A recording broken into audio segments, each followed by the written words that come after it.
In this WrestleTalk news, WWE rushed some last-minute title plans, the Raw after WrestleMania gets a huge viewership and rating, Tempest review of NXT 2.0 and more. Subscribe and enable notifications to always on for daily wrestling news videos. Support WrestleTalk! The Raw after WrestleMania this year was... let's call it subpar. Side note, why don't they call the Raw after WrestleMania, WrestleMania Raw, instead of the go-home Raw? WrestleMania Raw and WrestleMania SmackDown make way more sense for shows after WrestleMania than the ones before. Anyway, this year's post-Mania Raw wasn't great. Not much happened that was notable aside from Veer Mahaan coming, of course, MVP turning on Bobby Lashley, which is something we all wanted, I'm sure, and there was admittedly a title change when Bron Breakker defeated Dolph Ziggler for the NXT Championship. On Raw.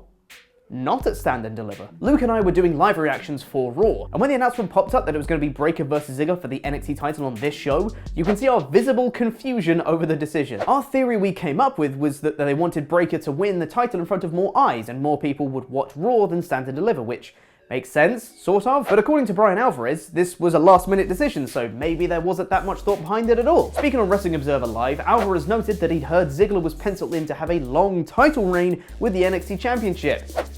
Guess that didn't pan out, did it? Alvarez mentioned that one of his sources told him, it looks like Ziggler is going to be champion for a while. This was Saturday. So then Monday, at about 11:30 or so, I heard actually from several people that we're gonna have an NXT title change on the show tonight. Something that may back up Alvarez's report here is something a few other people noticed about the episode of Raw as well, when a commercial aired promoting NXT this week. Then, about 45 minutes later, after the title change on Raw, they have a commercial for NXT. And the commercial for NXT, the whole commercial is about how Dolph Ziggler beat Bron Breakker and we're gonna get the fallout on NXT, which oddly enough they said, NXT tonight at 9. It was tomorrow's commercial that they aired on the wrong day, and the commercial that they had been created with the idea that Ziggler was still the champion. Last minute title plans indeed. Many thought that Breakker losing to Ziggler at Stand and Deliver meant he was on his way to the main roster, but now he's won it back.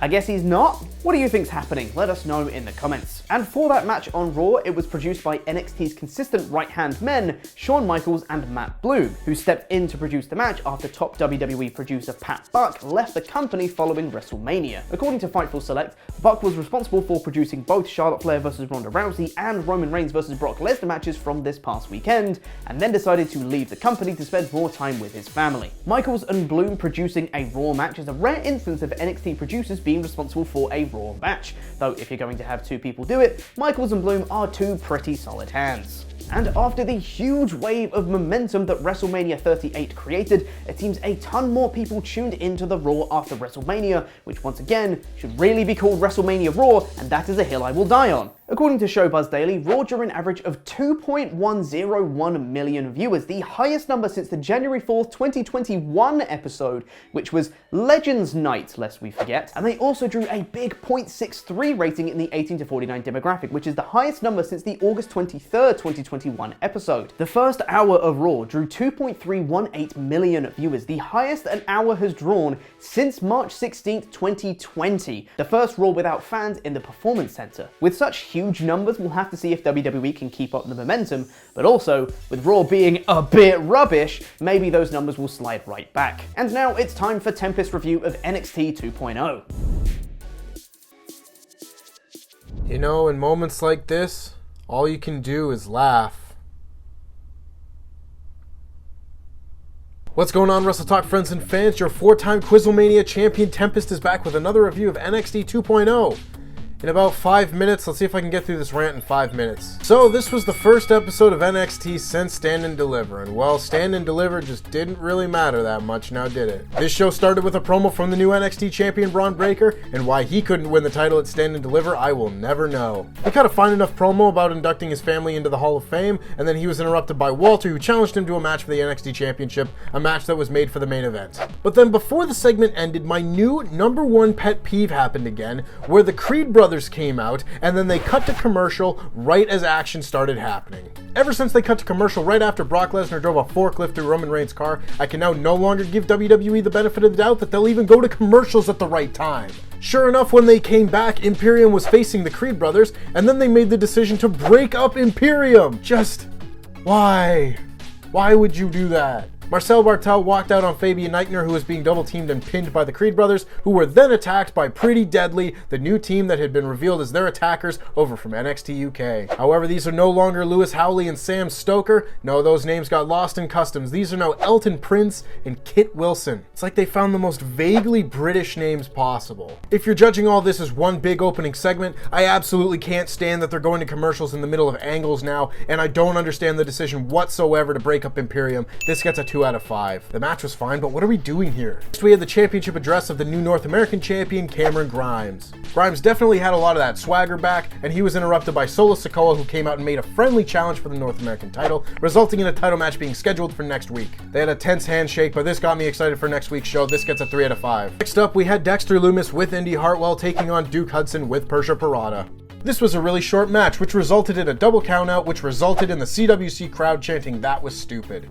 And yeah, it was. If any storyline in NXT sure feels like it's on a treadmill, it sure is this one. This gets a 1 out of 5. And then we had the NXT Women's Championship matches. Toxic Attraction took on the new champions, Dakota Kai and Raquel Gonzalez. Remember that bit about Stand and Deliver not mattering? It's difficult to even know what to say at this point, as Toxic Attraction regained the NXT Women's Tag titles for some reason. Well, it clearly must be all of those tag teams that they have yet to face in NXT. The two teams had a pretty decent little match here, but as soon as Wendy Chu got involved, the wheels fell off for Raquel Gonzalez and Dakota Kai, resulting in Toxic Attraction hitting Toxic Shock or Total Elimination or whatever you want to call it to get the win. I really don't know why we couldn't have a tag team title run for Dakota Kai and Raquel Gonzalez. They did so much with the titles the first time, and somehow all of this resulted in Dakota Kai also getting an NXT Women's Championship match on the show next week. The match was fine. I don't understand the booking of this show whatsoever. This gets a 3 out of 5. And next we had a celebration from Tony D'Angelo, who talks about beating Tommaso Ciampa in Stand and Deliver, finding the Gabagool, and becoming the Don of NXT or something. Again, this was fine, and in a land where wins and losses really don't matter, I'm glad that this win really meant a lot to Tony D'Angelo. Solid promo, 3 out of 5. And then we had the highly anticipated clash between Lash Legend and Nikita Lyons. Lash Legend still might be the most green wrestler in all of television, but she didn't do too much outside of her own depth, and even got hit with a superplex in this match. Nikita Lyons was able to hit her split leg drop for the quick win, and there wasn't really much to this match. It just wasn't nearly as bad as it could have been. This gets a 2 out of 5.